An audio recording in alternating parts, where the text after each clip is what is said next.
সুপ্রিয় দর্শক শ্রোতা, আজকে একটি গুরুত্বপূর্ণ খবর নিয়ে আপনাদের সামনে হাজির হয়েছি। পাশাপাশি খবরটি পড়ে খুবই আতঙ্কিত এবং উদ্বিগ্ন হলাম। খাগড়াছড়িতে 144 ধারা ও অবরোধ ভঙ্গ করে পাহাড়ি সন্ত্রাসী গোষ্ঠী 3 জন পাহাড়িকে নিহত করেছে।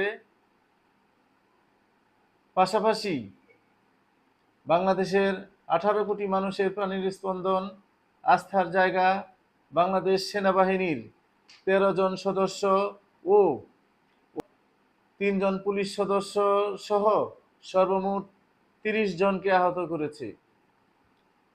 এটি সাধারণ কোনো ঘটনা নয়, এটি বিচ্ছিন্ন কোনো ঘটনা নয়, এটি বাংলাদেশের পার্শ্ববর্তী একটি রাষ্ট্রের প্রত্যক্ষ মদদে সহযোগিতায় অস্ত্র এবং অর্থায়নের মাধ্যমে বাংলাদেশকে একটি অস্থিতিশীল রাষ্ট্রে পরিণত করার জন্য এবং একটি অকার্যকর রাষ্ট্রে, ব্যর্থ রাষ্ট্রে পরিণত করার জন্য তারা পায়তারা চালাচ্ছে।